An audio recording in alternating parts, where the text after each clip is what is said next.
माता तू ही पिता है, तेरे चरणों में चारों धाम।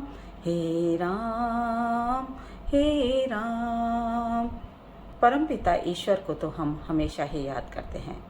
आज अपने जीवन में पिता की भूमिका को याद करने का दिन है। आप सभी को फादर्स डे की अनंत शुभकामनाएं।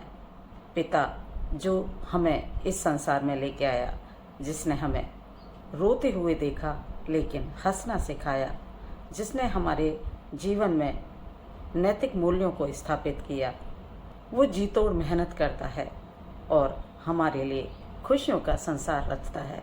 वो हमें आभास भी नहीं होने देता कि उसे कितनी कठिनाइयों का सामना करना पड़ रहा है। वो छुप छुप के रो लेता है, लेकिन हमें आभास नहीं होने देता जीवन की कठिनाइयों का।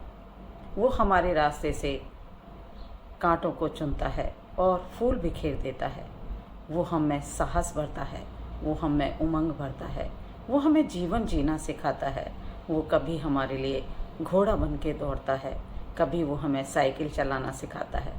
उसका सपोर्ट सिस्टम इतना मजबूत है कि हमें आभास भी नहीं होता कोई हमें सपोर्ट दे रहा है। हमें लगता है हम अपने हिसाब से चल रहे हैं। हमारी असफलताओं पे जो दुखी होता है वो पिता होता है। जो हमारी खुशियों में सबसे ज़्यादा खुश होता है वो पिता होता है। सारी आर्थिक व्यवस्था की धुरी जो पिता है वो अपने लिए कुछ भी नहीं रखता। अपनी कमाई हुई सारी दौलत को वो संतान पे खर्च कर देता है, उसकी खुशियों के लिए खर्च कर देता है। उसकी शिक्षा, उसके सपनों को पूरा करने में वो अपना पूरा जीवन होम कर देता है। वो है पिता। फिर क्यों ना हम उसके चरणों में चारों धाम समर्पित कर दें। फिर क्यों ना हम उसे ईश्वर की वो पदवी दें जो हम ईश्वर को देते हैं। फिर क्यों ना हम उसकी खुशियों का ध्यान रखें।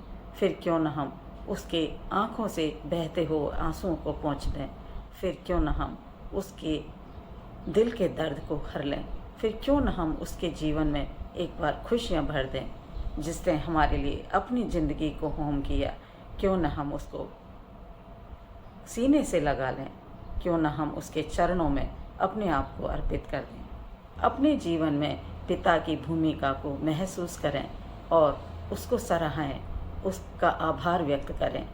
Thank you.